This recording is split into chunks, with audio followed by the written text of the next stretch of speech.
TNTV Tamil ஊடகம், தனித்துவமான தமிழ் ஊடகம். உலகெங்கிலும் வாழும் டிஎன்டிவி தமிழ் ஊடகம் பார்வையாளர்களுக்கு அன்பு வணக்கம். தமிழ்நாட்டில் ஒரு அரசியல் கட்சி, அதிலும் குறிப்பாக தொடங்கி ஒரு 14 ஆண்டுகள் தான் ஆகியிருக்கிறது. அந்த அரசியல் கட்சியினுடைய ஒருங்கிணைப்பாளராக இருக்கக்கூடிய ஒருவரை எவ்வளவு மோசமாக சித்தரிக்க முடியுமோ, எவ்வளவு மோசமாக அவரது குடும்பம் மற்றும் அவரது மனைவி உள்ளிட்ட அனைவரையும் பற்றியும் அவதூறாக தொடர்ந்து காணொளிகள் வெளியிட்டு கொண்டும், நேரம் கிடைக்கும் போதெல்லாம் இந்த தொலைக்காட்சி மற்றும் பத்திரிகை ஊடகங்களும் இதை பூதாகரமாக பெரிதாக்குவதும், ஒரு அரசியல் கட்சியினுடைய வளர்ச்சியை எப்படியெல்லாம் மட்டுப்படுத்தலாம் என்று அரசியல் ரீதியாக போட்டியிடுவது வேறு. ஆனால் ஒரு தனிப்பட்ட ஒரு மனிதனுடைய வாழ்க்கையை பற்றிலும் அவரை பற்றிலும் தவறான பல தகவல்களை கொடுத்து கொண்டு மக்களிடம் ஒரு வதந்தியை பரப்பிக் கொண்டிருக்கக்கூடிய, அவதூறுகளை பரப்பிக் கொண்டிருக்கக்கூடிய செயலை செய்து கொண்டிருக்கிறார்கள் பலர். நான் எந்த அரசியல் கட்சியினுடைய ஒருங்கிணைப்பாளரை சொல்கிறேன்னு உங்களுக்கு புரிஞ்சிருக்கும். ஆம், நாம் தமிழர் கட்சியினுடைய தலைமை ஒருங்கிணைப்பாளர் திரு சீமான் அவர்களைத்தான். இந்த திரு சீமான் அவர்களை பற்றி கடந்த 14 ஆண்டுகளாக நீங்கள் பார்த்தீங்கன்னா தொடர்ச்சியாக அவரை பற்றி அவதூறு பரப்புவதற்கென்று கிட்டத்தட்ட 4-5 யூடியூப் சேனல்கள், அவை இந்த திராவிட முன்னேற்றக் கழகம் மற்றும் திராவிட இயக்கங்களோடு தொடர்புடைய சுபவீர பாண்டியனுடைய அவரோடு நெருக்கமாக இருக்கக்கூடியவர்கள், அவர்கள் பல்வேறு மேடைகளில் தொடர்ந்து ஒன்றாக இந்த யூடியூபர்களும் சுபவீர பாண்டியன் எல்லாம் தோன்றுகிறார்கள். தோன்றி திரு சீமானுக்கு எதிரான பல அவதூறுகளை தொடர்ந்து பரப்பிக்கொண்டே இருக்கிறார்கள். திரு சீமானை எப்படியாவது இந்த அரசியல் களத்திலிருந்து வெளியேற்றிவிட வேண்டும், அல்லது அவர் மீது பெண் சார்ந்த பாலியல் குற்றச்சாட்டுகளை சுமத்தி, அதிலும் பாலியல் குற்றவாளி என்றெல்லாம் இவர்கள் பார்த்திங்கன்னா சுவரொட்டிகளை ஒட்டி அவர் மீதும் அவர் குடும்பத்தினர் மீதும் எத்தகைய ஆபாச சொற்களை எல்லாம் கூறக்கூடாதோ, எத்தகைய அவதூறுகளை பரப்பக்கூடாதோ அதையெல்லாம் தொடர்ந்து செய்து கொண்டே இருக்கிறார்கள். அதே போல் நீங்கள் பார்த்தீங்கன்னா இந்த யூடியூபருடைய வேலை 24 மணி நேரம், இந்த யூடியூபருடைய சுபவீர பாண்டியனுடைய அந்த போர்ப்படை இருக்குது இல்லைங்களா, அந்த போர்ப்படையில் இருக்கக்கூடிய யூடியூபருடைய வேலை 24 மணி நேரம் நாம் தமிழர் கட்சி தலைமை ஒருங்கிணைப்பாளர் சீமான் அவர்களை பற்றியும், அதே போல் தமிழ் தேசிய பேரியக்க தலைவர் மணியரசன் ஐயா அவர்களை பற்றியெல்லாம் அவதூறுகளையும் பொய்யான தகவல்களையும் வதந்திகளையும் பரப்பி மக்கள் மத்தியில் ஒரு பொய்யான பிம்பத்தை கட்டமைத்து கொண்டே இருக்கிறார்கள். இது பற்றியெல்லாம் சன் நியூஸ் குணசேகரன் உள்ளிட்ட இந்த பத்திரிகை ஊடக உலக ஜாம்பவான்களுக்கு தெரிவதே இல்லை. அவர்கள் கண்களுக்கு இதெல்லாம் தெரிவதில்லை. அதே போல் கடந்த 27ஆம் தேதி சென்னை சிவானந்தா சாலையில் இந்த போராட்டம் நடத்திய தெலுங்கர் முன்னேற்ற கழகமோ ஏதோ ஒரு பெயர், ஒரு தெலுங்கர்களுடைய அமைப்பு, கிட்டத்தட்ட ஒரு 15-20 அமைப்புகளுடைய பெயர்களை எல்லாம் இட்டு ஒரே ஒரு துண்டு காகிதத்தில் அத்தனை அமைப்புகளையும் அவர்கள் அடக்கியிருந்தார்கள். அப்படி நீங்கள் அத்தனை அமைப்புகள் இருந்ததுன்னா குறைஞ்சது ஒரு 5 லட்சம் பேராவது அன்று வந்திருக்க வேண்டும் அந்த போராட்டத்திற்கு. ஆனால் 200 பேரோ என்னமோ தான் வந்திருக்காங்க அப்படிங்கிறத நம்ம பார்க்க முடிகிறது. ஆக அந்த நாளில் பார்த்திங்கன்னா சென்னையில் இந்த ஆர்ப்பாட்டத்தை இவர்கள் நடத்துகிறார்கள். அதே வேளையில் கோயம்புத்தூரில் பார்த்திங்கன்னா சுயமரியாதை ஒரு மாநாடு என்ற பெயரில் இந்த யூடியூபர்களை வைத்துக்கொண்டு சுபவீர பாண்டியன் நீங்கள் ஒரு 2 நாள் மாநாடு போடுறாரு. அதற்கு கனிமொழி அவர்கள் வருகிறார்கள். அதே போல் உதயநிதியெல்லாம் வர்றாங்க. அதெல்லாம் ஒரு கருஞ்சட்டையினுடைய சுயமரியாதை மாநாடு என்பதற்காக வருகிறார்கள். அதே காலத்தில் தான் பார்த்திங்கன்னா சென்னையில் இந்த தெலுங்கர்களுடைய போராட்டம் இருக்கிறது. இந்த கோயம்புத்தூருக்கு வந்திருந்த இந்த மாநாட்டிற்கு, சுயமரியாதை மாநாட்டிற்கு வந்திருந்த பெரும்பான்மையானவர்கள் நம்ம பார்த்தோம் அன்னைக்கு. கிட்டத்தட்ட இந்த மினி பஸ் என்று சொல்லக்கூடிய மினி வேன், பெரிய வேன், மினி பஸ், அந்த வாகனங்களில் ஒரு 20-30 வாகனங்கள் வந்திருக்கும். ஒவ்வொரு வாகனத்திலும் 10 பேர் 15 பேர் என்று இருந்தார்கள். அவர்களில் பெரும்பாலானோர் பார்த்திங்கன்னா தெலுங்கு மொழி தான் பேசினார்கள் அப்படிங்கிறதையும் நம்ம அன்றைக்கி கவனித்தோம். ஆக இப்பொழுது பார்த்திங்க அப்படின்னா இங்கே சுபவீர பாண்டியன் கோயம்புத்தூரிலும், அங்கே சென்னையில் பார்த்திங்கன்னா இந்த தெலுங்கர்கள் அமைப்பும் அங்கே ஒருங்கிணைப்பு பணி செய்தாரோ இல்லையோ, ஆனால் அந்த ஆர்ப்பாட்டம் முடியும் வரையிலும் அந்த ஆர்ப்பாட்டம் நடைபெற்ற அந்த இடத்திற்கு, சிவானந்த சாலையில் அந்த இடத்திற்கு ஒரு 100 மீட்டர் 200 மீட்டர் தள்ளி ஒரு மின்சார கார், எலக்ட்ரிக் கார் என்று சொல்லக்கூடிய மஹிந்திரா நிறுவனத்தினுடைய எலக்ட்ரிக் காரில் சன் நியூஸ் குணசேகரன் அமர்ந்து அந்த ஆர்ப்பாட்டம் முடியும் வரையும் அங்கே இருந்திருக்கிறார். அதற்கு பிறகு அந்த நிர்வாகிகளோடு பேசிவிட்டு தான் சென்றிருக்கிறார் என்கிறது ஒரு தகவல். ஆக கோயம்புத்தூரில் சுபவீர பாண்டியனும் சென்னையில் குணசேகரனும் இந்த ஆர்ப்பாட்டங்களை நடத்துகிறாங்க. அது பார்த்திங்கன்னா சென்னையில் நடக்கிறது முழுக்க சீமான் அவர்களை மையமாக வைத்து அந்த ஆர்ப்பாட்டம் நடத்தப்படுகிறது. சீமான் எங்களை பற்றி தவறாக பேசிவிட்டார், அதே போல் சீமானுடைய ஆதரவு யூடியூப் சேனல்கள் எல்லாம் தெலுங்குகளை பற்றி தவறாக பேசிவிட்டது என்றெல்லாம் ஒரு வதந்தியை பரப்பிக்கொண்டு இவர்கள் அந்த ஆர்ப்பாட்டத்தில் ஈடுபட்டார்கள். ஒரு மொழி சிறுபான்மை கொண்ட ஒரு இனத்துக்கு சொந்தக்காரர்கள், அவர்கள் ஒரு மாநிலத்தில் இங்கே வாழும் பொழுது அவர்களுக்கான பாதுகாப்பு மற்றும் ஒற்றுமைக்காக அவர்கள் சங்கங்கள் அமைத்துக் கொள்வது, ஒரு அமைப்பை வைத்துக் கொள்வது எந்த தவறுமே கிடையாது. அது அவருடைய உரிமை. ஆனால் இங்கே எந்த இடத்தில் சீமான் இவ்வாறு பேசினார் என்ற சான்றுகளோடு அவர்கள் அந்த ஆர்ப்பாட்டத்தின் போது காட்டினார்களா என்றால் இல்லை. அதேபோல் எந்த யூடியூபர் வேண்டுமென்றே தெலுங்கர்கள் மீது அவதூறாக பேசினார், எந்த இடத்தில் பேசினார் என்பதையும் அவர்கள் வெளியே சொல்ல வேண்டும். அதுவும் அப்படி சொன்னது போல தெரியவில்லை. ஆனால் இதே நீங்கள் பார்த்தீங்கன்னா ஒரு அம்மா தொடர்ந்து காணொலிகளை இட்டுக்கிட்டே வர்றாங்க. அவர்கள் தமிழர்களை தொடர்ந்து கொச்சைப்படுத்தி கொண்டே பெரும்பான்மையாக இருக்கக்கூடிய இங்கே தமிழ்நாட்டில் 5 கோடி தனித்தமிழ் பேசக்கூடியவங்க இருக்காங்க. தனி தெலுங்கு பேசக்கூடியவர்கள் அப்படின்னா 10 லட்சம் பேர் தான். கலந்து 2 மொழிகள் 3 மொழிகள் கலந்து பேசக்கூடிய தெலுங்கர்கள் என்று பார்த்தாலே 45 லட்சம் பேர் தான் என்று தி ஹிந்து நாளிதழில் வெளிவந்த இந்த லாங்குவேஜ் அட்லஸ் தெளிவாக நமக்கு கூறுகிறது. ஆனால் 5 கோடி பேர் தமிழர்கள், தனித்தமிழ் பேசக்கூடியவங்க எல்லாம் கலந்து பேசக்கூடியவங்க கிட்டத்தட்ட 6 கோடி பேர் தமிழ்நாட்டிலேயே தமிழர்கள் இருக்கிறார்கள். ஆக இப்படி ஒரு பெரும்பான்மை மொழி இனமாக இருக்கக்கூடிய, மொழிவழி தேசிய இனமாக இருக்கக்கூடிய தமிழர்களை இவர்கள் ஒரு அம்மா பார்த்தீங்கன்னா தொடர்ந்து இந்த சீமான் அவர்களை பற்றி தொடர்ந்து அவதூறு பரப்பக்கூடிய 4-5 யூடியூபர்கள் போல அந்த பெண்மணியும் தொடர்ந்து அவர் தமிழர்களை கொச்சைப்படுத்தி கொண்டே பேசிக் கொண்டிருக்கிறார். இதே போல் மதிமுகவை சேர்ந்த ஒருவர் பார்த்தீங்கன்னா தமிழர்களை வந்தேரிகள், லெமூரியாவிலிருந்து வந்தேரிகள் என்பது போல கூறி அதன் பிறகு அந்த கட்சியை அவர் மீது நடவடிக்கை எடுத்துன்னு பார்க்கிறோம். இவர்கள் ஒன்று வரலாற்றை தவறாகவும் அடித்தல் திருத்தல்களோடு இவர்கள் படித்துக் கொண்டு வந்திருக்கிறார்களா அல்லது தவறான வரலாற்றை பரப்ப நினைக்கிறார்களா என்பதுதான் இங்கே நமக்கு ஒரு கேள்விக்குரிய ஒன்றாக இருக்கிறது. ஏற்கனவே குறிப்பிட்டதைப் போல இங்கே வாழக்கூடிய மொழிச்சிறுபான்மை மக்கள் அவர்கள் தங்களை தாங்களே பாதுகாத்துக் கொள்ளவும் அவர்கள் தங்களுடைய உரிமைகளை கேட்டு பெறவும் அமைப்பாக ஒன்று கூடி அவர்கள் செயல்படுவது அவர்களுடைய உரிமை. அதற்கு முழுமையாக நாம் பெரும்பான்மை தமிழர்களும் நாம் அவர்களுக்கு ஆதரவாக இருக்க வேண்டும் என்பதுதான் அடிப்படை.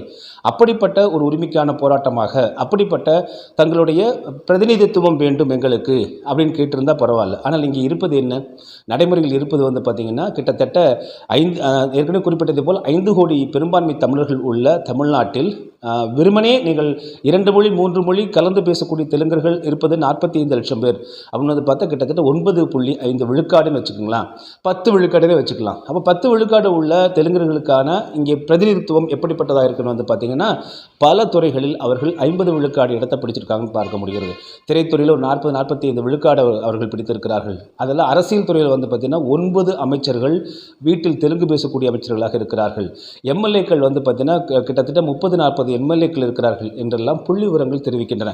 அப்போது 32 பேர் 38 பேர் இருக்கக்கூடிய அமைச்சரவையில் 9 பேர் நீங்கள் பார்த்தீங்கன்னா தெலுங்கர்களாக இருந்தால் அப்போ அங்கே என்ன பிரதிநிதித்துவம் என்பது என்ன ஒரு சமச்சீராக இருக்கிறது என்கிற கேள்வி வருது இல்லைங்களா? ஆக இப்பொழுது நம்ம என்ன சொல்கிறோன்னா தமிழ்நாட்டில் தெலுங்கர்கள் மட்டுமே பிற மொழியாளர்கள் இல்லை, கன்னடர்கள் இருக்கிறார்கள், சௌராஷ்டிரிகள் இருக்கிறார்கள், குஜராத்திகள் இருக்கிறார்கள், இன்னும் பல மொழிக்கார மலையாளிகள் இங்கே இருக்கிறார்கள். ஆக எல்லோருமே இங்கே பார்த்தீங்கன்னா நீண்ட நெடுங்காலமாக இங்கே வாழ்ந்து கொண்டிருக்கிறார்கள். இந்த மண்ணினுடைய citizens of Tamil Nadu and India என்று சொல்லக்கூடிய அளவுக்கு இருக்கிறார்கள். ஆனால் அவர்கள் மொழிவழி தேசிய இனம் என்பது அது அவர்களுடைய கன்னட மொழிவழி தேசிய இனம், குஜராத்தி மொழிவழி தேசிய இனம் என்று, தெலுங்கர் மொழி தேசிய இனம் என்று இருக்கிறார்கள். எனவே அவர்களுடைய தேசிய மொழிவழி தேசிய இனம் என்பது அது அவருடைய மொழி அடிப்படையிலானது, தாய்மொழி அடிப்படையிலானது. ஆனால் இங்கே குடிமகன்களாக இருக்கிறார்கள் என்ற அடிப்படையில் அவர்களுக்கு நாம் உரிய மதிப்பும் மரியாதையும் அங்கீகாரமும் அதே போல அரசாட்சிகளில் பிரதிநிதித்துவமும் தர வேண்டும். ஏனென்றால் அப்பொழுதுதான் அவர்களுடைய பிரச்சனைகளை சட்டமன்றத்திலும் நாடாளுமன்றத்திலும் ஒலிக்க முடியும், அவர்களுக்கான உரிமைகளை கேட்டு பெற முடியும் என்கிற அடிப்படையில் அவர்களுக்கு அந்த உரிமைகள் முழுமையாக உண்டு. ஆனால் அதே வேளையில் நாம் குறிப்பிடுவது போல இது தலைகளாக இருக்கக்கூடாது. பெரும்பான்மை 5 கோடி தமிழர்கள் இருக்கக்கூடிய இந்த மண்ணில் பெரும்பான்மையாக தமிழர்கள் அமைச்சரவையிலும் அதே போல எம்எல்ஏக்களாகவும் இருக்க வேண்டும் என்பதுதான் அடிப்படை. அப்போ சிறுபான்மை என்னென்ன மக்கள் அவர்கள் இருக்கிறார்களோ அவர்களுக்கு ஏற்ப நாம் அந்தந்த பிரதிநிதித்துவத்தை நாம் தர வேண்டும் என்பதுதான் இயற்கை. இதை ரெப்ரசன்டேஷன் ஆங்கிலத்தில் சொல்லுவாங்க. எனவே நம்ம இப்போ இடஒதுக்கீட்டில் என்ன பிரச்சனை இருக்கோ அதே போல தான் இங்கேயும் இருக்கக்கூடிய பிரச்சனை. அடுத்த துல்லியமாக நீங்கள் சாதிவாரி குடிவாரி கணக்கெடுப்பு எடுக்க வேண்டும் என்று கோரிக்கைகளை தமிழ் தேசிய அமைப்புகளும் இயக்கங்கள் முன்வைத்துக் கொண்டிருக்கின்றன. எனவே அப்படி எடுக்கும்போது தான் யார் யாருக்கு எந்தெந்த அளவு நீங்கள் இடஒதுக்கீடு கொடுக்குறீங்க அப்படின்னு தெரியும். இப்போ கூட கொத்தையாக எல்லாத்துக்கும் அள்ளி கொடுக்காதீங்க. அதை அடிக்கடி சீமான் அவர்கள் சொல்லுவார், நீங்கள் அளந்து கொடுங்கள் அப்படின்னு சொல்லுவார். யார் யாருக்கு என்னவோ அது முறையை அளந்து கொடுங்க. அதே போல தான் இப்போ இருக்குது. ஆக இப்படிப்பட்ட ஒரு அரசியல் ரீதியாக அணுக வேண்டிய, ஏனென்றால் இங்கே பிற மொழியாளர்கள் இருப்பதை போல இப்போது பெரும்பான்மை தெலுங்கர்களாக இருக்கக்கூடிய ஆந்திராவிலும் அதே போல் தெலுங்கானாவிலும் அங்கேயும் தமிழர்கள் வாழ்கிறார்கள். பெரும்பான்மை மலையாளிகளாக இருக்கக்கூடிய கேரளாவிலும் தமிழர்கள் வாழ்கிறார்கள். இப்படி உலக நாடுகளில் கிட்டத்தட்ட 190 நாடுகளில் தமிழர்கள் வாழ்கிறார்கள் என்று ஒரிசா பாலு ஐயா ஏற்கனவே தன்னுடைய ஆய்வு முடிவில் தெரிவிச்சிருக்காங்க. அப்படி இருக்கும் பொழுது எல்லா இடங்களிலும் எல்லா மக்களும் இங்கே வாழக்கூடிய உலகமே ஒரு குளோபலைசேஷன் என்று சொல்லக்கூடிய உலகமயமாக்கப்பட்ட நிலையில் தமிழ்நாட்டில் தமிழர்கள் ஆள வேண்டும் என்கிற ஒற்றை கோரிக்கை முன்வைத்து தான் தமிழ் தேசிய இயக்கங்களும் அமைப்புகளும் அவர்கள் தொடர்ந்து முழங்கிக் கொண்டிருக்கிறார்கள். காரணம், இத்தனை ஆண்டு காலமாக தமிழர்களுடைய வாழ்க்கையும் அவர் சேர்த்தவர்கள் இந்த திராவிடர்கள் பார்த்துக் கொள்வார்கள் என்று இருந்தபோது 2009 1.5 லட்சம் பேர் படுகொலை செய்யப்பட்டதற்கு பிறகுதான் இங்கே தமிழர்களுக்கு ஒரு விழிப்பு வந்தது. இங்கே நாம் ஆளப்படவில்லை, யாரோ ஆள்கிறார்கள், நாம் காப்பாற்றப்படவில்லை, யாரோ வாழ்கிறார்கள் என்ற பேருண்மையெல்லாம் அப்பொழுதுதான் தெரிந்தது. இப்படிப்பட்ட நிலையில் தான் 2009 பிறகு தமிழ் தேசியம் ஏற்கனவே இங்கே இருக்கக்கூடிய இயற்கை உண்மை. முதல்ல இதை தெள்ள தெளிவாக புரிந்து கொள்ள வேண்டும். தமிழ்நாட்டில் தமிழ் தேசியம் இல்லாமல் நீங்கள் ஜம்மு காஷ்மீரில் போய் தமிழ் தேசியம் பேசி கொண்டிருக்க முடியும், அல்லது அமெரிக்காவில் போய் தமிழ் தேசியம் பேசி கொண்டிருக்க முடியும். தமிழ்நாடு தமிழர்களுக்கான மொழி தமிழ், நாடு தமிழ்நாடு, இங்கே இனம் தமிழர் இனம், இங்கே தேசியம் என்பது தமிழ் தேசியம். இது ரொம்ப எளிமையான ஒன்று. எனவே இது தமிழ் தேசியம் ஏற்கனவே இயற்கையாக இருந்தது. இடைப்பட்ட காலங்களில் 1940-44 காலகட்டங்களில் அப்பொழுது பிராமண எதிர்ப்பை, பார்ப்பனிய எதிர்ப்பை முன்வைத்த திராவிட இயக்கங்களையும் திராவிடர் கட்சிகளையும் தமிழர்கள் நம்பினார்கள், அவர்கள் வாக்களித்தார்கள், தொடர்ந்து அவர்களை அரியணையில் ஏற்றினார்கள். மாறி மாறி ஒரு எளிமையாக இருந்தவர்கள் எல்லாம் இன்று பார்த்திங்கன்னா அந்த திராவிட இயக்கங்கள் கட்சிகளில் பல பெரும் கோடீஸ்வரர்களாக உருவாகி இருக்கிறார்கள். அதெல்லாம் தமிழ்நாட்டில் தான் அப்படிப்பட்ட கோடீஸ்வரர்களாக அவர்கள் உருவாக முடிந்தது என்பதையும் நினைவில் நிறுத்திக் கொள்ள வேண்டும்.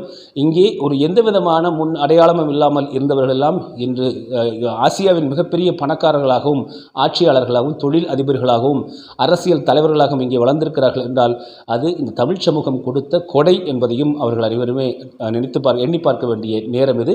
இவர்கள் வேறு அவருடைய சொந்த மாநிலங்களில் ஒரு மொழிவழி தேசியம் என்ற அடிப்படையில் அவருடைய சொந்த மாநிலங்களில் வாழ்ந்திருந்தாலும் கூட அவர்கள் இந்த அளவுக்கு உயர்ந்திருப்பார்களா, இந்த அளவுக்கு அவர்களுக்கு வசதி வாய்ப்பும் அதே போல அங்கீகாரம் கிடைத்திருக்குமா என்கிற கேள்வியெல்லாம் இருக்குது இல்லைங்களா? எனவே இப்படிப்பட்ட ஒரு சூழ்நிலை தான் நம்ம இதை பார்க்க வேண்டியதாக இருக்கிறது. இப்படிப்பட்ட நிலையில் பார்த்திங்கன்னா தமிழ் தேசியம் என்பது தமிழர்கள் நாங்கள் இல்லைப்பா, இது வரைக்கும் நீங்கள் கொடுத்தவங்ககிட்ட எல்லாம் பார்த்துப்பீங்கன்னு, நீங்கள் 2009 பார்த்துக்கிட்டதை நாங்கள் பார்த்துட்டோம், இனி விட்டுருங்கப்பா, நாங்களே எங்களை ஆண்டு கொள்கிறோம், நீங்கள் ஓரமாக ஒதுங்கி உட்காருங்கப்பா என்று சொல்வது தான் இன்றைய தமிழ் தேசியம். ஆனால் இதை மடைமாற்றுவதற்கு, பொய் பேசுவதற்கென்றே பக்கவாத்தியங்களை வைத்துக்கொண்டு அதே போல் இந்த பணம் கொடுத்து பேசக்கூடிய பேச்சாளர்களையும் யூடியூபர்களையும் வைத்துக்கொண்டு இவர்கள் அரசியல் ரீதியாக இப்படி நம்ம ரெப்ரசன்டேஷன் பற்றி பேசணும் இல்லைங்களா? இதற்கு சான்று இருக்குது. தி ஹிந்து நாளிதழில் வந்த ஒரு சான்றின் அடிப்படையில் நாம் இந்த ரெப்ரசன்டேஷன் என்று சொல்லக்கூடிய இந்த பிரதிநிதித்துவத்தை பற்றி நாம் பேசுகிறோம். யார் யாருக்கு எந்தெந்த நம்ம கொடுக்க வேண்டும், ஏன் எண்ணிக்கையில் இந்த மாறுபாடு இருக்குது, இதனால் முரண்பாடு வருது. இப்போ ஒன்றும் இல்லை, இப்போ இதே தமிழ் தேசிய அமைப்புகளோ இயக்கங்களோ சென்னை சிவானந்தா சாலையில் போய் ஒரு ஆர்ப்பாட்டம் பேரணி நடத்தணும்னு சொல்லி ஒரு அனுமதி கேட்டிருந்தால் கிடைக்காது. ஆனால் இந்த தெலுங்கர்கள் நடத்தக்கூடிய போராட்டத்திற்கு அவர்களுக்கு அனுமதி கொடுக்கப்படுகிறது. ஏன்? ஆட்சியாளர்கள் அவர்கள் பார்த்திங்கன்னா தெலுங்கர்களுக்கு ஆதரவானவர்களாக ஆட்சியாளர்கள் இருக்கின்ற காரணத்தினால் அவர்களுக்கு அது கிடைக்குது. நம்ம அவர்களுக்கு உரிமை கொடுக்கப்படக்கூடாது என்று சொல்வதை தாராளமாக நடத்தட்டும், அவருடைய உரிமை போராட்டத்தை அவர்கள் நடத்தட்டும். ஆனால் இது சமமாக நடத்தப்பட வேண்டும் என்று சொல்கிறார். எப்படி நீங்கள் தமிழ் தேசிய அமைப்புகள் போய் அனுமதி கேட்டால் அவர்களுக்கும் நீங்கள் போராட்டத்திற்கு அனுமதி கொடுக்க வேண்டுமோ அதே போல் நீங்கள் தெலுங்கர்களுக்கும் அனுமதி கொடுக்க வேண்டும். ஆனால் தெலுங்கர்களுக்கு மட்டும் அனுமதி கொடுத்து தமிழ் தேசியர்களுக்கு இல்லை தமிழ் என்று சொன்னால் அவர்களுக்கு அனுமதி கொடுக்காமல் மறுப்பது அப்படிங்கிறதுக்கு பார்த்தீங்களா இந்த இடத்துல சமூக அநீதி, சமூக இம்பேலன்ஸ், சோஷியல் இம்பேலன்ஸ், சமூக அநீதியாக இது நாம் பார்க்கப்பட வேண்டியதாக இருக்கிறது. பெரும்பான்மை சமுதாயத்திற்கு நீங்கள் அனுமதி கொடுக்காமல் சிறுபான்மை சமுதாயத்திற்கு அனுமதி கொடுக்கிறீர்கள் என்று கூட அல்ல, நீங்கள் அனைத்து அமைப்புகளையுமே அனைத்து மக்களையும் சரிசமமாக நீங்கள் பாவித்தால் போதுமானது அப்படின்னு பார்க்குறோம். இப்போ நீங்கள் பார்த்தீங்கன்னா பல போராட்டங்களை நம்ம சொல்லலாம். ஒன்றுமே இல்லைங்க, கோவிலில் தமிழில் நீங்கள் அர்ச்சனை பண்ணுங்கன்னு போராட்டம் பண்ணால் அடித்து உதைத்து காவல்துறை வைத்து விரட்டுறாங்க. தமிழில் குடமுழுக்கு தமிழில் செய்ய வேண்டும் என்றால் அவர்களை ஒரு துண்டு சீட்டு கொடுக்க போனவங்களை பிடித்து அவர்களை ஒரு அறைக்குள் அடைத்து அந்த கதவை காற்று கூட புக முடியாத ஒரு அறைக்குள் வைத்து அடைக்கிறார்கள், காவல்துறையை வைத்து வழக்கு தொடுக்கிறார்கள். ஆனால் இவர்களுக்கு பார்த்திங்கன்னா அனுமதி கொடுக்கப்படுது. இதுதான் இந்த சமூக அநீதியாக நாம் பார்க்கப்பட வேண்டியதாக இருக்குது. இதற்கு காரணம் என்ன? ஆட்சியாளர்கள் எப்படிப்பட்டவர்களாக இருக்கிறார்கள், இந்த எண்ணம் கொண்டவர்களாக இருக்கிறார்கள். எனவே தான் நம்ம சொல்கிறோம் தமிழ்நாட்டை தமிழர்கள் ஆள வேண்டும். அப்போது தான் நீங்கள் வந்து பார்த்தீங்கன்னா உண்மையான ஒரு பிரதிநிதித்துவம் கிடைக்கும், அனைத்து மக்களும் சரிசமமாக நடத்தப்படுவார்கள். இங்கே ஒரு தலைகீழான ஒரு நடைமுறை இருந்து கொண்டிருக்கிறது. இப்படிப்பட்ட நிலையில் தான் வந்து பார்த்திங்க அப்படின்னா எப்படி இந்த யூடியூபர்கள் எல்லாம் ஒரு பணம் பெற்றுக்கொண்டு அல்லது பணம் கொடுக்கப்பட்டு அல்லது அவர்கள் பெரும்பான்மையாக அந்த யூடியூபர்களும் பிற மொழியாளர்களாக இருக்காங்க. இப்போ நம்ம மிக முக்கியமாக கவனிக்கப்பட வேண்டியது சுபவீரபாண்டியன் அவர்கள் தலைமையில் இயங்கிக் கொண்டிருக்கக்கூடிய இந்த சீமான் எதிர்ப்பு பரப்புரை படை இருக்கு இல்லைங்களா, பிரச்சார பீரங்கிகள், இவர்கள் வந்து பார்த்திங்கன்னா அதில் பங்காற்றக்கூடியவர்கள் 199 விழுக்காடு அவர்கள் பிறமொழியாளர்களாக இருக்காங்க அப்படிங்கிறத நம்ம பார்க்க வேண்டியதாக இருக்கிறது. ஆக இந்த பிறமொழியாளர்களை குறிப்பாக தெலுங்கு மொழி பேசக்கூடிய மக்களை ஒரு கொம்பு சீவி விட்டு தமிழர்களுக்கு எதிராக கொம்பு சீவி விடும் வேலையைத்தான் சுபவீரபாண்டியன் செய்து கொண்டிருக்கிறார். தற்பொழுது சன் நியூஸ் குணசேகரனும் செய்து கொண்டிருக்கிறார் என்பதை தான் நம்ம இந்த காணொலி வாயிலாக மிக முக்கியமாக சுட்டிக்காட்ட வேண்டிய ஒன்றாக இருக்கிறது. நீங்கள் சன் நியூஸில் வந்து குணசேகரன் பொறுப்பேற்பதற்கு முன்னதாக அதே நிறுவனத்தில் நானும் சன் நியூஸில் கிட்டத்தட்ட 5 மாதங்கள் நான் பணியாற்றி இருக்கிறேன். அதே போல் 2000 ஆண்டு தொடக்கத்திலிருந்து நம்ம சென்னையில் வந்து 25 ஆண்டுகளுக்கு மேலாக களத்தில் பணியாற்றி கொண்டிருக்கிற அந்த அடிப்படையில் வந்து பார்த்தாலும் இந்த தொலைக்காட்சி நிறுவனங்களை பற்றி நமக்கு நன்கு தெரியும். அங்கே பணியாற்றியவர்கள் நல்ல நண்பர்கள் தான் நமக்கு. அதில் எந்த ஒரு மாற்று கருத்தும் கிடையாது. நீங்கள் அப்போல்லாம் வந்து பார்த்தீங்கன்னா திரு ராஜா சார் அவர்கள் தான் முதல்ல செய்தி ஆசிரியராக இருந்தார். அவர் மீது பலருக்கும் ஒரு எதிர்கருத்துக்கெல்லாம் இருக்கலாம். ஆனால் அதே வேளையில் ஒரு செய்தி ஆசிரியர் என்றால் என்ன என்பதற்கு அவரை போன்ற ஒரு இலக்கணமான மனிதரை நாம் பார்க்க முடியாது. செய்தியில் எந்த சமரசம் செய்து கொள்ள மாட்டார்.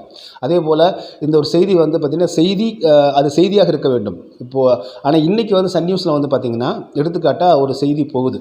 கொஞ்ச நாளைக்கு முன்னாடி ஒருத்தர் வந்து ஏதோ ஒரு திமுக கட்சிக்காரர் 3 லட்சம் ரூபாய் செலவு செய்து ஒரு நிழற்குடை பக்கத்தில் ஒரு கழிப்பறை அமைச்சிட்டார். அது சன் நியூஸில் அவ்வளோ பெரிய செய்தியாக போடுறாங்க. அந்த அவ்வாறு கழிப்பறையும் அதே போல் அந்த நிழல் குடையும் கட்டிய அவருக்கு வந்து இந்த பொக்லைன் எந்திரத்தில் வந்து கிட்டத்தட்ட கடைகளில் பூக்களை வாங்கி கொண்டு அந்த ஜேசிபி எந்திரத்தினுடைய அதில் அந்த பக்கெட்டில் வச்சு அவர் மீது கொட்டுவதை போன்ற காட்சி. அவ்வளவு வந்து அவருக்கு பாராட்டு. என்னடா எவ்வளோடா மதிப்புன்னு பார்த்தா மொத்தமே 3 லட்சம் ரூபாய் தான் அவர் அந்த கழிப்பறையை கட்டி கொடுத்துருக்காரு, நடைபாதையை ஒட்டிய கழிப்பறையை கட்டி கொடுத்துருக்காரு. இது அது பெரிய செய்தியாக சன் நியூஸ் போடுகிறது. இதே வந்து ராஜா சார் இருந்தாருன்னா அதை வந்து அப்படி தூக்கி குப்பையில் போட்டிருப்பார் சன் நியூஸில். ஆக எந்த செய்தி வந்து பிஆர் நாங்கள்லாம் சொல்லுவோம், பப்ளிக் ரிலேஷன் செய்தின்னு சொல்லுவோம் எங்களுடைய பத்திரிகை ஊடக உலகத்தில். ஒரு செய்தியை நாங்கள் பார்த்தோம் அப்படின்னா தெளிவாக இது செய்தி கிடையாது, இது இந்த தொலைக்காட்சி அல்லது இந்த வெகுஜன பத்திரிகைகள் வரக்கூடிய செய்திக்கான ஒர்த்து இல்லை. அப்போ சிலதில் நம்ம பார்த்தீங்கன்னா இந்த ப்ரொமோஷன்ஸ்க்காக அட்வர்டைஸ்மெண்ட் ப்ரொமோஷன்ஸ்க்காக போடுவாங்க. அது மார்க்கெட்டிங் ப்ரொமோஷன்ஸ்க்காக அது நிறுவனமே கொடுத்து போட முடியுமே தவிர தனி மனிதர் அதை போட முடியாது, எந்த செய்தியாளரும் எந்த செய்தி ஆசிரியரும். ஆக இப்போ நிறைய செய்திகள் வந்து பார்த்திங்கன்னா இது முழுக்க ஒரு பொருளை பற்றி அல்லது ஒரு வாகன நிறுவனத்தை பற்றி அதற்கு தனிப்பட்ட முறையில் நிறுவனங்கள் ப்ரொமோஷன் கொடுத்ததுன்னா பரவாயில்ல. ஆனால் தனியாக செய்தி ஆசிரியர்கள் ப்ரொமோஷன் கொடுப்பதும் நிறுவனத்தினுடைய மார்க்கெட்டிங் டிபார்ட்மெண்ட்டுக்கே தெரியாமல் இவர்கள் செய்வதும் எல்லாவற்றையுமே கமர்ஷியலாக ஒரு செய்தி வெளியிட்டமா இதிலிருந்து எதாவது பலன் கிடைக்குமா என்று பார்ப்பதை போல இதெல்லாம் பிஆர் ஒர்க்குன்னு சொல்லுவாங்க, பப்ளிக் ரிலேஷன்ஸ் ஒர்க்கு. இதெல்லாம் ஒரு நிறுவனத்தினுடைய மார்க்கெட்டிங் டிவிஷன் செய்ய வேண்டியது அந்த நிறுவனத்திற்காக. ஆனால் தனி மனிதர்கள் செய்தி ஆசிரியர்களே அவ்வாறு செய்ய ஆரம்பிக்கும் போது என்னென்னா கரப்ஷன் வந்துடும். அதில் அதற்கு பெயர் ஊழல்னு பெயர், முறைகேடு என்று பெயர். முதல்ல செய்தி ஆசிரியரை வந்து எந்த ஒரு நிறுவனம், அது குறிப்பாக வணிக நிறுவனங்கள் அதனுடைய பிரதிநிதிகள் செய்தி ஆசிரியரை பத்திரிகை செய்தியரை சந்திக்கவே முடியாது. அப்படி தான் இருக்கும். அப்படியே டெரர் மாதிரி இருப்பாங்க பத்திரிகை ஆசிரியர்கள் எல்லாம். அவர்கள் அதே போல் எங்களுக்கு வந்து பார்த்தா இந்த செய்தி வந்து இது யாருக்காவது ஜாலரா அடிக்கக்கூடிய செய்தியா அல்லது யாருக்காவது வந்து பணம் வாங்கி கொண்டு வந்து செய்தி எழுதியிருக்காங்களா, இல்லை வீட்டில் அமர்ந்து கொண்டே செய்தி எழுதியிருக்கிறார்களா, களத்திற்கு போய் செய்தி எழுதியிருக்கிறார்கள் என்று எங்களால் செய்தியினுடைய ஆசிரியர் பணியில் இருக்கக்கூடிய எங்களை போன்ற அனுபவம் வாய்ந்தவர்களால் தெளிவாக கண்டுபிடிக்க முடியும். ஒரு எழுத்து வைத்தே இது வந்து அந்த செய்தி வந்து எங்கே வந்துட்டு எழுதியிருப்பார் அந்த செய்தியாளர், அப்புறம் யாருக்காக ஆதரவாக இது எழுதுகிறார், யாருக்கு எதிராக எழுதுகிறார் என்கிற அத்தனையுமே இருக்குது. இவற்றையெல்லாம் நீங்கள் பார்த்து கண்காணித்து அதை மிகச்சரியாக செய்தியாக இருந்தால் மட்டும்தான் அந்த செய்தியை வெளியிட வேண்டும் என்பதுதான் ஒரு செய்தியினுடைய தலைமையினுடைய அடிப்படை. ஆனால் இந்த செய்தி தலைமைகளே நீங்கள் வந்து பார்த்தீங்கன்னா வணிக மார்க்கெட்டிங் வேலையில் இறங்கியிருக்காங்க. அதுக்கு நிறுவனத்திற்காக மார்க்கெட்டிங் வேலையில் இறங்கியிருந்தால் கூட 100 பேருக்கு சம்பளம் கொடுக்குறாங்க, பரவாயில்லப்பான்னு இருக்கலாம். இவர்கள் தங்களுக்கான மார்க்கெட்டிங் வேலையும் வைத்துக் கொண்டிருக்கிறார்கள் என்பதெல்லாம் தற்பொழுது பத்திரிகை ஊடக உலகத்தில் இருக்கக்கூடிய அவலம். அதெல்லாம் ஒரு புறம் இருக்க, இப்போ நீங்கள் சன் நியூஸில் வந்து குணசேகரன் வந்து பொறுப்பேற்றதற்கு பிறகு வந்து பார்த்தீங்கன்னா திரு சீமான் அவர்களை பற்றியும் நாம் தமிழரை பற்றி வரக்கூடிய செய்திகள் தொடர்ந்து வந்து பார்த்திங்கன்னா ஒரு பொய்யான செய்திகளை எல்லாம் பெரிய செய்திகளாக வெளியிடுவது. உடனே என்ன செய்வாங்கன்னு கேட்டால், இல்லை அந்த சேனல்காரங்க போட்டாங்க, அதனால தான் நாம் போட்டோம் அப்படின்னு சொல்லுவாங்க. ஆனால் இந்த 4 சேனல்களுக்குமே இவர்கள் சிண்டிகேட், அது வந்து புதிய தலைமுறை, நியூஸ் 18, நியூஸ் 7, சன் நியூஸ், இவங்கெல்லாம் வந்து பார்த்திங்கன்னா ஒருத்தருக்கு ஒரு சிண்டிகேட்டாக இந்த செய்தி தலைமை ஆசிரியர்கள்லாம் செயல்படுவதெல்லாம் பார்க்க முடியுது. எத்தனை பொய்யான செய்திகளை சன் நியூஸ் வெளியிட்டது அப்படின்னு பார்ப்போம். எடுத்துக்காட்டாக வந்து ஒரு உறுப்பினரே இருந்திருக்க மாட்டார். யார்? அவர் நாம் தமிழர் கட்சியில் இல்லை 10 ஆண்டுகளுக்கு முன்னாடி வெளியில் போயிருப்பார். அவரெல்லாம் வீட்டிலேருந்து கூப்பிட்டு வந்து உட்கார வச்சு நாம் தமிழர் கட்சியினுடைய மாநில செயலாளர் பகீர் பேட்டி கூண்டோடு வெளியேறினார்கள் அப்படின்னு எத்தனை செய்திகளை போட்டாங்க. அதே போல் இந்த கோயம்புத்தூரில் வந்து பார்த்திங்கன்னா திரு சீமான் அவர்கள் மேதகு தலைவருடைய அண்ணன் மகன் பற்றி பேசும்போது ஒரு பிக்காலி பயல் அப்படிங்கிற ஒரு வடிவேல் சாதாரணமாக நீங்கள் வந்து நகைச்சுவையாக சொல்லக்கூடிய ஒரு சொல், அதற்கு பீப் சவுண்டு போட்டு புதிய தலைமுறை வெளியிட்ட அந்த சில வந்து உடனே ஐயோ பெண் செய்தியாளரிடம் வந்து ஆபாசமாக பேசிவிட்டார் சீமான் என்று கண்டன அறிக்கையெல்லாம் சென்னை பத்திரிகையாளர் மற்றும் கோவை பத்திரிகையாளர் மன்றங்கள் எல்லாம் வெளியிட்டன. எவ்வளவு பெரிய அவலம், அபத்தம். அதற்கு பிறகு அது வெளியில் வந்துச்சு. இப்படி நிறைய பொய்ச் செய்திகளை வெளியிடுவதில் வந்து மிக அதிகமான முன்னணியில் இருந்தது வந்து பார்த்திங்கன்னா சன் நியூஸ் தான். இது பற்றி நாம் ஏற்கனவே பல தடவை குறிப்பிட்டிருக்கிறோம். ஏன் அவருக்கு வந்து திரு குணா அவர்களுக்கு, குணசேகரன் அவர்களுக்கு சீமான் மீதும் நாம் தமிழ் கட்சி மீது இவ்வளவு ஆத்திரமும் கோபமும் வன்மமும் எதற்கு? அவர் ஏதாவது தனிப்பட்ட முறையில் நாம் தமிழ் கட்சியால் பாதிக்கப்பட்டாரா அப்படின்னா என்ன அப்படிங்கிற கேள்வி வருது இல்லைங்களா? ஆனால் அதே வேளையில் திரு குணசேகரனுடைய பின்னணியை பற்றி நாம் ஆராய வேண்டியிருக்கிறது. அவர் வந்து பார்த்திங்கன்னா தொடக்கத்தில் தினமணியில் வந்து செய்தியாளராக பணியாற்றிய போது எனக்கு நல்லா தெரியும், 2ஆம் பக்கத்திலேயே பெரியார் திடல் தொடர்பான செய்திகள் வரும். ராம்நாத் கோயங்காவுடைய பத்திரிகை தினமணியில், அதுவும் அப்போ ஆர்எம்டி என்று சொல்லக்கூடிய சம்பந்தன் அவர்கள் எல்லாம் ஆசிரியராக இந்த காலத்தில் நம்ம பார்த்துருக்குறோம். அப்போ 2வது பக்கத்திலேயே பெரியார் திடல் திராவிடர் கழக செய்திகள் எல்லாம் வரும். அப்போ இருந்தே அவர் வந்து பார்த்திங்கன்னா திராவிடர் கழகத்தோடு நெருங்கிய தொடர்பில் இருந்தனால அவர் எங்கே போனாலும் அந்த செய்திகளை வந்து திராவிடர் கழகத்தினுடைய திராவிட இயக்கங்கள் கட்சியினுடைய செய்திகள் எல்லாம் அது முதன்மைப்படுமாறு அவர் பார்த்துக்கொள்வார் அப்படிங்கிறத நம்ம பார்த்துருக்குறோம். அதே போல் அவருக்கு விருப்பப்பட்டவர்கள் எல்லாம், அவருக்கு வேண்டப்பட்டவர்கள் எல்லாம் செய்தியில் ஒரு ஆளுமையாக கொண்டு வந்து நிறுத்தி அவர்களை ஆளுமையாக ஆக்கிவிட வேண்டும் என்கிற துடிப்பும் மிக்கவர்னு பார்க்குறோம். அப்படி தான் நீங்கள் வந்து பார்க்கும் பொழுது இப்போது அவர் இதற்கு முன்பு பணியாற்றி வந்த நிறுவனத்திலிருந்து வெளியேற வேண்டிய கட்டாயம், நியூஸ் 8லேருந்து வெளியேற வேண்டிய கட்டாயம் ஏற்பட்ட போது உடனடியாக இவருக்கு வந்து பார்த்திங்கன்னா சில நாட்களில் சன் நியூஸில் வேலை கிடைத்தது. அதற்கு பிறகு நான் விசாரிக்கும் பொழுது தான் இவர் வந்து கி வீரமணி அவர்கள், அதே போல் திரு குணசேகரனுடைய மாமனார் மனைவியினுடைய அப்பா கலி பூங்குன்றன், அவரும் திராவிடர் கழகத்தில் ஒரு துணை தலைவராகவோ பொதுச் செயலாளராகவோ பெரிய பொறுப்பில் இருக்கார். ஸோ இவர்களுடைய ஒரு ரெக்கமெண்டேஷன் மூலமாகவும் ரெஃபரன்ஸ் மூலமாக தான் அவருக்கு சன் நியூஸில் உடனடியாக அவர் செய்தி ஆசிரியராக வேலை கிடைத்தது என்கிற தகவலும் அதற்கு பிறகு நமக்கு கிடைக்கப்பெற்றது. அதனால் அப்போ என்னென்ன, ஒரு வேலை தனக்கு வேலை வாங்கி கொடுத்தவர்கள் தன்னுடைய மாமனார் இருக்கக்கூடிய அமைப்பு திராவிடர் கழகம், அதே போல் தாமும் வந்து அவருடைய வீட்டில் வந்து பார்த்திங்கன்னா தாய்மொழியாக பிறமொழி தான் குணசேகரன் பேசுகிறார். அவருடைய உறவுகளோடு அவர் அப்படி தான் பேசுகிறாரு. அதே போல் தான் சார்ந்திருக்கக்கூடிய அவருடைய குடி, அந்த சாதி என்கிற அந்த அமைப்புகளுக்கு 10 லட்சம் ரூபாய் வரையிலும் கூட நன்கொடை கொடுக்கிறார். குறிப்பாக கரூர் மாவட்டத்தில் இருக்கக்கூடிய அவர் சார்ந்திருக்கக்கூடிய அந்த சமூகத்தைச் சேர்ந்த ஒரு கோவில், அந்த கோவிலில் இரண்டு பேருக்கு வந்து பார்த்திங்கன்னா எப்பொழுதுமே இந்த தேங்காய் உடைக்கிற பிரச்சனை வரும். அதில் இவர் வந்து பார்த்திங்கன்னா இவர் சார்ந்திருக்கக்கூடிய இந்த குடி சாதி அந்த சமூக மக்களுக்கு ஆதரவாகத்தான் இருக்கிறார். அதே போல் எந்த இடத்திலும் வந்து இவருடைய சமூகத்தைச் சேர்ந்த அந்த சங்கங்கள் அமைப்புகள் மாநாடு நடத்தினாலும் பேரணி நடத்தினாலும் அதற்கு முழு ஆதரவாக இருக்கிறார் என்றெல்லாம் நமக்கு தகவல் வருகிறது. நமக்கு என்னென்னா, சாதி ஒழித்த பெரியார் கட்சியில் அமர்ந்து கொண்டு சாதி ஒழித்த பெரியாருடைய சீடனாக தன்னை காட்டிக் கொண்டிருக்கக்கூடியவர் எப்படி ஒரு குறிப்பிட்ட சாதி சங்கத்திற்கு தான் சார்ந்திருந்த சாதியாகவும், சாதி தானே, எதற்காக அவ்வளவு முக்கியத்துவம் தர வேண்டும் என்கிற கேள்வி எழுது இல்லைங்களா? அப்போது அதே போல் வந்து பார்த்திங்கன்னா தமிழ் தேசியம் என்றாலே எட்டிக்காயாக இவர் கசப்பதற்கான காரணமும் நமக்கு அப்போ தான் புரியுது இல்லைங்களா? இன்னொரு நிகழ்வு சொல்கிறேன். ஒரு முறை தஞ்சாவூரில் ஒரு கூட்டம் நடைபெற்றது. அதை வந்து தஞ்சையில் வந்து தமிழில் குடமுழுக்கு நடத்த வேண்டும் உள்ளிட்ட பல்வேறு கோரிக்கைகளை வலியுறுத்தி மிகச்சிறப்பான ஒரு கூட்டம் அது. அதில் பே மணியரசனையா அவர்கள் தான் தலைமை தாங்கியிருந்தாங்க. அன்றைக்கி அந்த கூட்டத்துக்கு நம்ம போயிருந்தோம். அப்போ வந்து பார்த்திங்கன்னா நியூஸ் 18ல் பணியாற்றுகிறார் குணசேகரன். அப்போது காட்டும்போது காட்சி காமிக்கிறாங்க, தொலைக்காட்சியில் நான் பார்க்குறோம் அந்த செய்தியை. அதில் பே மணியரசனையா மட்டும் துண்டாக கட் பண்ணப்படுறார். அந்த ஒளிப்பதிவாளர் இருக்காங்களே, கேமராமேன், அவர் அப்படி தான் வந்து ஃப்ரேம் வச்சார். நான் போய் கேட்டேன், நமக்கு தெரியும் இல்லையா, அந்த இதே தொழிலில் இருக்கிற நமக்கு, தம்பி ஏன் மணியரசனையாவை கட் பண்ணிட்டு நீங்கள் ஃப்ரேம் வைக்கிறீங்க அப்படின்னு அவர்கிட்ட கேட்டேன் நான். அங்கிருந்த ஒளிப்பதிவாளர் சொன்னார், சார் உங்களுக்கு தெரியாதா சார், மேலே குணா சார் ஆர்டர் சார், மணியரசனை வந்து கட் பண்ணி மற்றவங்களை மட்டும் காட்டு அப்படின்னு சொன்னார். இது எப்பொழுது நடந்ததுன்னா நியூஸ் 8 இருக்கும்போது தஞ்சை பெருவுடையார் கோயில் குடமுழுக்கு நடந்த அந்த காலத்திலேயே இதை நாம் உணர்ந்தோம். அன்றிலிருந்தே நாம் தொடர்ந்து குணசேகரன் அவருடைய செயல்பாடுகளை நாம் கண்காணித்து கொண்டு தான் இருக்கிறோம். அதாவது ஒரு செய்தி ஆசிரியராக ஒரு செய்தி பிரிவில் இருக்கக்கூடியவர் எப்படி பண்ணுறாருன்னு சொல்லிட்டு அப்பிருந்தே நீங்கள் தமிழ் தேசியம் என்றாலும் இவருக்கு ஒரு எட்டிக்காயாகத்தான் கசக்கிறது.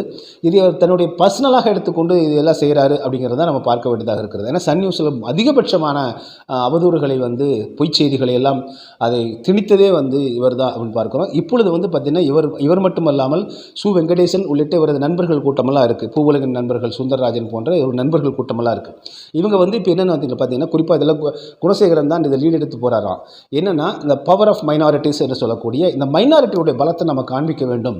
சீமானெல்லாம் வந்துட்டோம்னா நம்ம இந்த மைனாரிட்டிஸ்லாம் நம்ம இந்த பொறுப்பில் இருக்க முடியுமா, இப்படிப்பட்ட பதிலாக கிடைக்குமா, ஆட்சி அதிகாரத்தில் இருக்க முடியுமா, ஒரு செய்தி ஆசிரியராக நம்மை போன்றவர்களை வலம் வர முடியுமா?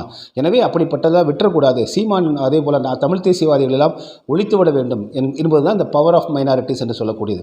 அதற்கு ஏற்ப தான் பணிக்கு சேர்ந்த அந்த சன் நியூஸ் நிறுவனத்திலே 36 பேரை பிறமொழியாளர்கள், அதாவது தம்முடைய தாய்மொழி பேசக்கூடியவர்களாக அவர் உள்ள வேலைக்கு அமர்த்தினார் என்கிற தகவல்களும் நமக்கு கிடைக்கப்பெற்றது. அதே போல் நீங்கள் தொடர்ந்து பார்த்தீங்கன்னா பெரும்பாலும் தெலுங்கை தாய்மொழியாக கொண்ட அமைச்சர்களுக்கு அதிகப்படியான செய்திகளை வெளியிடுவதும் தமிழை தாய்மொழியாக கொண்ட அமைச்சர்களை இருட்டடிப்பு செய்வதெல்லாம் சன் நியூஸில் நடைபெற்று கொண்டது. அதை நம்ம ஏற்கனவே எழுதியிருந்தோம். இப்போது கிட்டத்தட்ட அந்த நிலைமை மாறி தற்பொழுது அதிகமாக தமிழ் பேசக்கூடிய தமிழர்களாக இருக்கக்கூடிய அமைச்சர்களுக்கு முக்கியத்துவம் தரப்படுதுன்னு பார்க்கிறோம். ஆக சுட்டிக்காட்டத்தான் இந்த மாற்றங்கள் எல்லாம் நிகழ்ந்து கொண்டிருக்கின்றன அப்படி பார்க்கிறோம். அப்படி ஒரு நெப்போட்டிசம் என்று சொல்வார்கள். அதே போல் பார்த்திங்கன்னா அந்த பவர் ஆஃப் மைனாரிட்டிஸ் என்கிற அடிப்படையில் வைத்துக்கொண்டு இவர்கள் எல்லாம் இணைந்து சமூக ஊடகங்களிலும் தான் பணியாற்றக்கூடிய இந்த மிகப்பெரிய நிறுவனங்களான சன் நியூஸ் போன்ற நிறுவனங்கள் எல்லாம் தங்கள் வசதிக்கு ஏற்ப விருப்பத்திற்கு ஏற்ப வளைத்து கொண்டு இவர்கள் அந்த இடத்திலிருந்து அம்பை நாம் தமிழர் சீமான் அவர்கள் மீதும் அதே போல் தமிழ் தேசிய ஊடகவியலாளர்கள், தமிழ் தேசிய யூடியூபர்ஸ், தமிழ் தேசிய செய்தியாளர்கள், தமிழ் தேசியத்தை ஆதரிக்கக்கூடிய செய்தியாளர்கள் இவங்களாம் இருக்காங்க. இவர்கள் மீது இந்த அவதூறை பரப்புவதற்காகவும் இவர்களெல்லாம் சிறுபான்மை தெலுங்கர்கள் மீது இவர்கள் வன்மம் கொண்டு அலைகிறார்கள் என்பதைப் போல பொய்யான ஒரு பரப்புரையை பரப்பி தமிழர்களுக்கு எதிராக தெலுங்கர்களை ஒருமைப்படுத்தக்கூடிய இந்த ஒரு பணியைத்தான் சுபவீர பாண்டியன் ஒருபுறமும் குணசேகரன் ஒருபுறமும் செய்து கொண்டிருக்கிறார்கள். இதனால் என்ன பிரச்சனைன்னு பார்த்திங்கன்னா பொலிட்டிக்கலாக பார்த்திங்கன்னா தமிழர்களுக்கு எந்த பிரச்சனையும் கிடையாது. ஆனால் இவ்வாறு இவர்கள் ஒரு திராவிட இயக்கத்தில் அமர்ந்து கொண்டு திராவிட முன்னேற்றக் கழகத்தினுடைய ஒரு ஆதரவு தொலைக்காட்சியில் அமர்ந்து கொண்டு எப்படி இவர்கள் தெலுங்கர்களை எல்லாம் கொம்பு சீவி தமிழர்களுக்கு எதிராக தமிழ் தேசியத்துக்கு எதிராக கொம்பு சீவி விடும்போது என்ன ஆகுதுன்னு பார்த்திங்கன்னா தமிழர்கள் எல்லோருமே இந்த திராவிட இயக்கங்கள் குறிப்பாக திராவிட முன்னேற்றக் கழகம் திமுகவிற்கு எதிராக ஒன்று சேருவார்கள் என்பதை இவர்கள் மறந்து போய்விட்டார்கள். இப்பொழுது அதுதான் நடக்குது. இது போன்ற திராவிட இயக்கங்கள் திராவிட முன்னேற்றக் கழகம் என்கிற இந்த பேனரையெல்லாம் பயன்படுத்தி கொண்டு இவர்கள் தெலுங்கர்களை இவர்கள் ஒருமைப்படுத்தி அதிலும் குறிப்பாக இது போன்ற ஒருதலை பட்சமாக நீங்கள் நியாயமான நேர்மையான ஒரு பத்திரிகை ஊடகவியலாளராக இருந்தால் தம்பிகளா சீமானை பற்றியும் அவதூறாக பேசாதீங்க அப்படின்னு நீங்கள் சொல்லணும். அதே போல் தம்பிகளா நீங்கள் தெலுங்கர்களை பற்றியும் அவதூறாக பேசாதீங்கன்னு சொல்லணும். இதுதான் ஒரு நியாயமான ஒரு பத்திரிகை ஊடகவியலாளருடைய கடமை.